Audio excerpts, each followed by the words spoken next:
Hello and welcome back to the next One Piece review and discussion. We are here with the next installment in the penultimate chapters of the Elbaph flashback arc. We are seeing it all unfold and how it all came together. And there are certain things that are pretty important in this chapter, so we need to get talking about them. Without further ado, chapter 1168, Elbaph Snow. And our cover story is a request of these family of sheep that are knitting gloves for Hachi, which is really nice to see.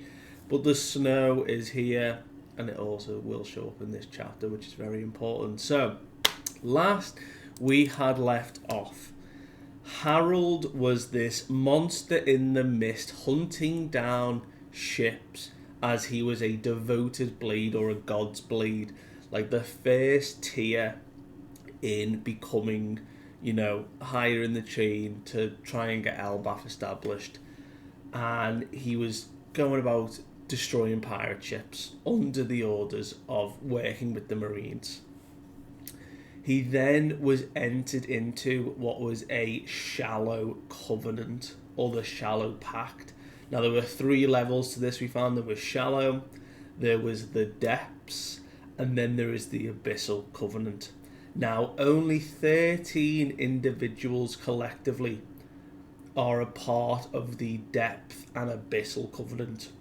So I assume the abyssal are the 5 elders, the Gorosei, because they turn into demons, and the depth apply to the God's Knights. And we do get that reference kind of here, we do get that confirmation that to become a God's Knight, to be initiated into the God's Knight, you are bound to the depth covenant, and that is at that first level currently. So he's being branded, he's got the mark on his arm.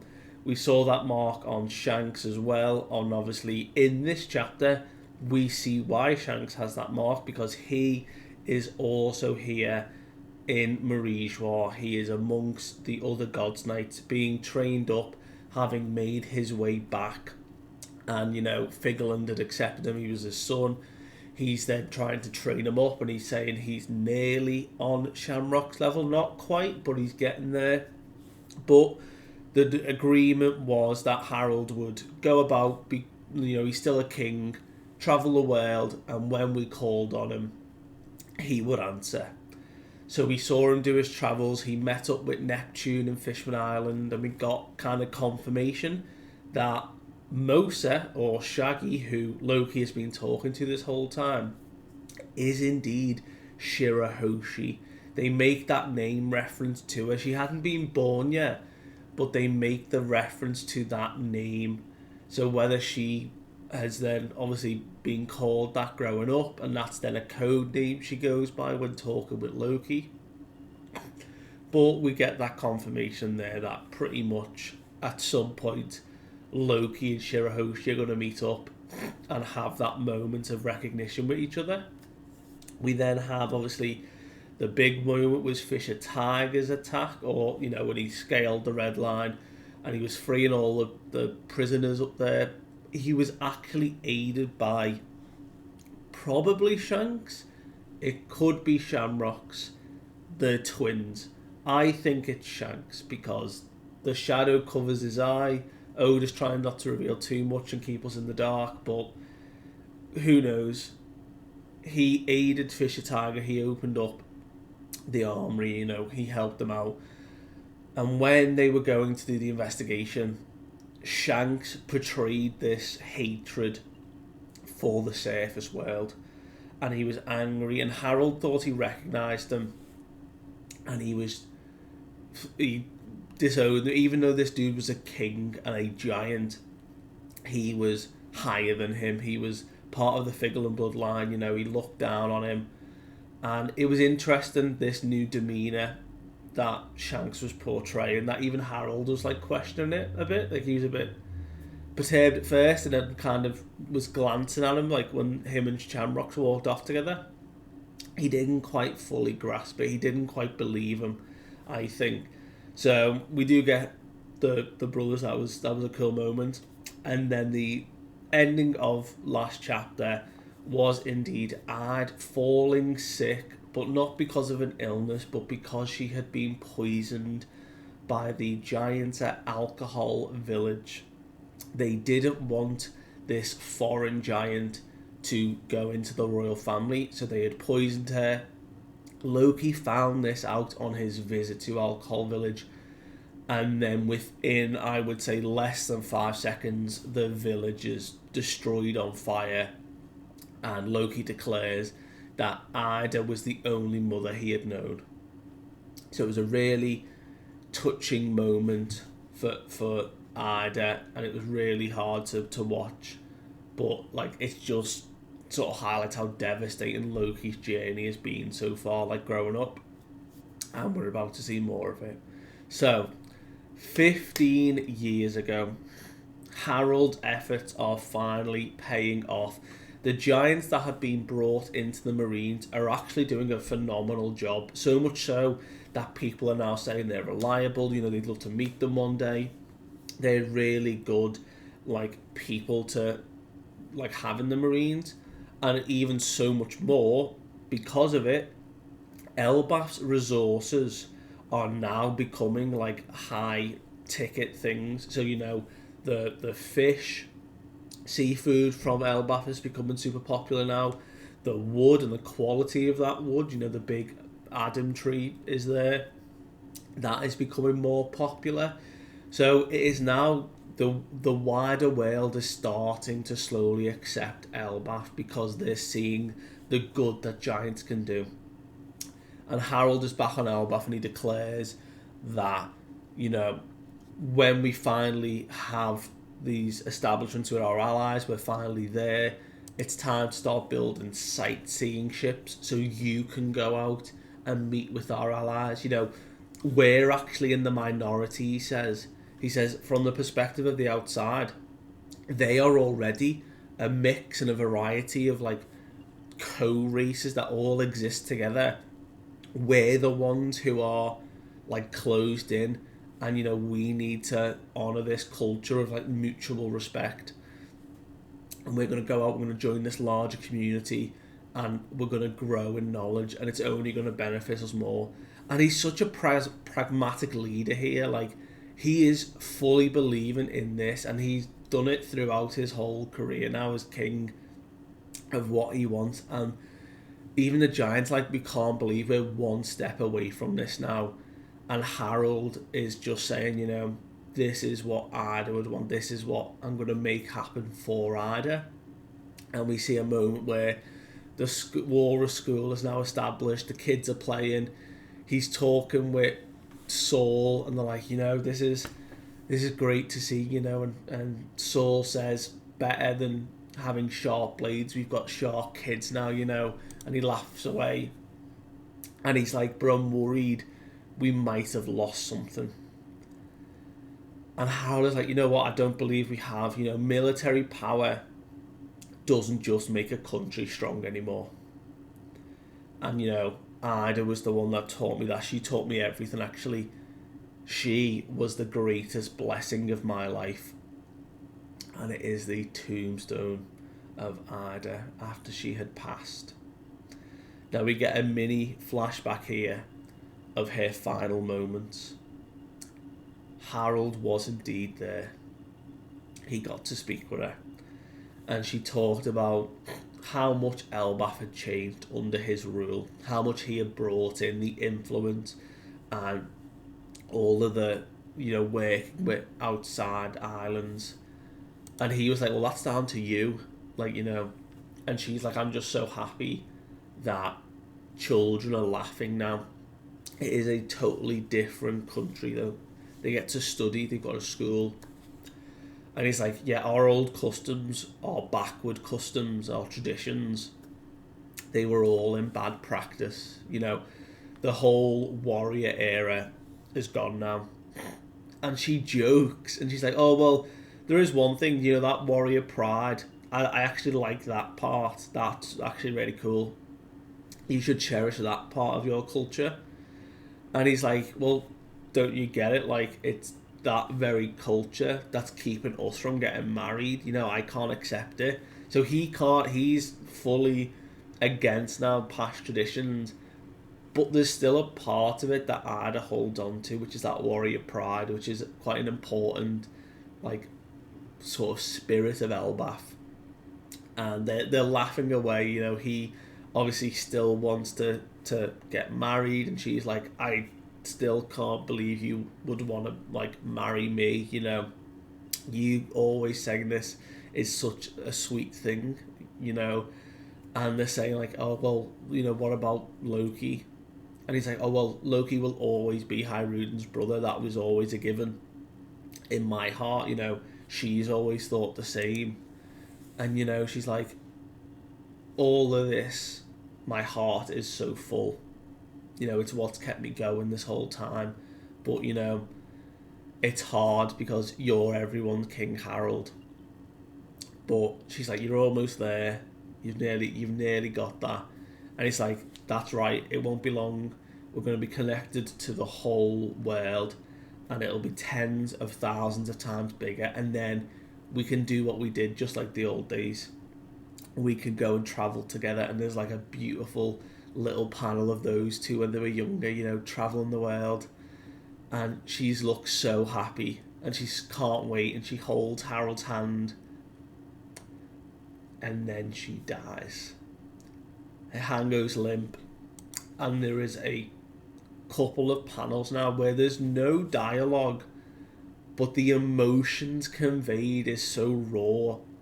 Like, Harald leaves Ida's tavern in just tears, not talking to anyone. The new giant warrior pirates who had gone out looking for a doctor have returned, and Hiruden is like full sprint rushing to the door to go to his mother's bedside. We see Loki has now been imprisoned for his act against Alcohol Village, which now stands in rubble. And the beginnings of snow start to fall on this day when Ida died. And it is so somber and it is so mournful that it is left there, and we jump a year later in time. So now, 14 years ago, we're back up at Marie-Joie, and Harald is coming in and meeting with the Gorosei because he is being given the opportunity to progress to a God's Knight. However, he wasn't the first choice. Shanks was due to get this opportunity if he completed one more mission. But Shanks has now gone MIA. He will not be formally knighted because no one knows where he's gone. I hope we find out what he's up to, but we know that at this probable point he's transitioning to the Shanks we know now. He's learned his information. But we see the next opportunity falls to Harald now becoming the God Knight, and he is fully for it. You know, he wants to establish Elbaph's status now as a member country. So the Gorosei walk him into the empty throne room here, and it's like, this will be your chance to be remembered. You know, the Great One has honoured you here. You and Elbaph are finally going to join the world government. And he's like, oh, well, that is wonderful, but I actually plan to relinquish the throne to someone who's younger, you know, someone who's got a more virtuous ruler. They should be the one to rule Elbaph in my stead. So there's a pause, and then they say, you know, that is a matter for Eam to decide. And up on the throne, Eam just sits, tiny in comparison to Harald, who's pretty much like eye level to where the throne is. And he's like, why is someone on the empty throne? What is going on? And Eam is like, I've been watching you, Harald. You know, this is your time. And in the throne room, his arm begins to ignite, and he is continuously branded with like devil demon horn marks on top of the mark he already had. So he has now got to the depth covenant, and he's like, this power is unreal. Like, what is this chilling feeling I'm getting? And we see that Mars is like, oh well, you have now been granted the power of immortality. You know, this is something that many seek, and they explain, you know, you are now more than just a wild monster. You are a mighty weapon that has been forged in service to the Great One. And, you know, he is now an immortal knight sworn to Eam. And Eam only gives him one request at this stage: to carve an abyssal pentagram in the throne room of Elbaph to mark the bond and connection between us, and your wish shall be finally granted. And he is ecstatic. He's like, right, I'm going home, we can do this, I've finally completed our mission. He returns triumphant. We are finally recognised. We go back into the throne room, and the symbol is carved on the ground, and Eam starts to communicate and says, right, you are going to mobilise the entire nation and form a grand army of giant warriors, and you will stand alongside the Marines and serve. And Harald cuts Eam off here and goes, whoa, I'm all for it. Like, if I, you know, I'll obviously see if anyone wants to fight, and I'll let them enlist in the Marines, but Elbaph is not a violent race anymore. You know, we're not gonna side here. And the guards outside are like, who the hell is he talking to? And Eam begins the control, and it's like, you know, are wanting to atone for your history, even at the cost of becoming a slave. And he's like, I wanted to carry the burden alone, not anyone else. And he's like, hold your tongue. You know, I decide who carries the burden here. You cannot disobey me. And Harald's body begins to start moving on its own, pushing himself towards the pentagram. And he's like, you've entered into the covenant. You are now under total control and obedience. You will carry out this order regardless. So, pretty dangerous stuff. And he's like, I'm losing control. This is bad. And he shouts for the guards to go and, you know, bring Ja Rule, bring his sons. He never wants the warriors to be enslaved here. So they're like, Hyrule out at sea, Loki's still in prison, like, what do you want? He's like, doesn't matter now, bring Loki here and get Ja Rule immediately. So we see down in the jail, Loki's just relaxing, chilling, just enjoying his time quietly, and they're like, right, you're free, the king wants you, like, immediately in the castle. Ja Rule is like, what the hell's going on? We saw this moment play out when Loki and Ja Rule enter the throne room, and this is where it happened, where the tale began on the day of the castle massacre, when Harald the Benevolent lost his life. And that's where the chapter ends. There is a break next week.